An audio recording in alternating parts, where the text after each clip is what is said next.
Here at the northwest corner of our Cahuilla Oaks Preserve, and I'm out here marking trees for a project, a forest treatment project that we're working on with CAL FIRE to reduce the amount of fuels and hazard trees in the area because there is a large amount of oak mortality in this area. We've lost some really old beauties here, and so what we're working on is to come in and remove some of this dead wood and fuels that will both make it more likely for a crown fire to be very destructive and will prevent light from reaching the soil where new oak trees would otherwise have the chance to germinate and grow.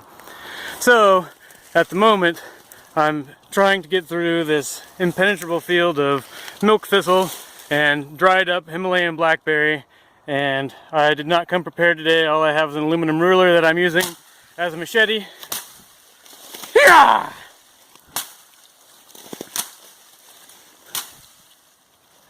More effective than you might imagine. So once I've done hacking my way through to get next to the tree, I'm going to mark it with a biodegradable spray paint because this is a oak tree which is alive, which unfortunately are rarer than the ones which are dead, which is why I'm marking the live ones, so that when we come in here for treatments later on this fall and afterwards, when the leaves are not on the trees, we'll know which ones are alive and which ones are dead, so we can start our treatments, which may include chipping and concentration of the fuels into piles so that again, light can reach the soil in the areas that the dead wood has been removed from.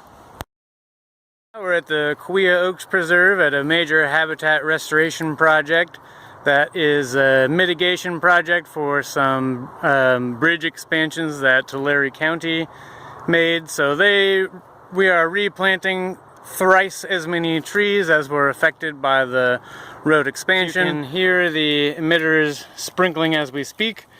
Right now we have hooked up over 350 trees and small shrubs, almost entirely oak trees, but also some elderberry, willow, sycamore, other stuff thrown in there.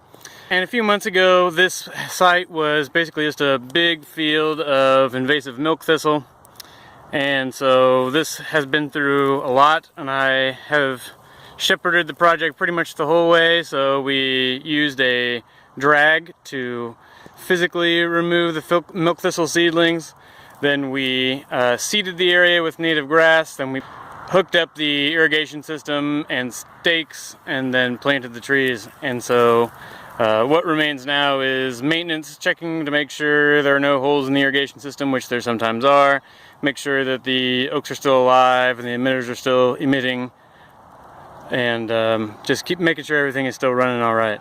It does look a little bit goofy to have trees planted in rows, but they will be removed from the irrigation once they've been established in the place that they are. And then hopefully with new trees growing and some trees dying, the pattern of growth will be a little bit more random.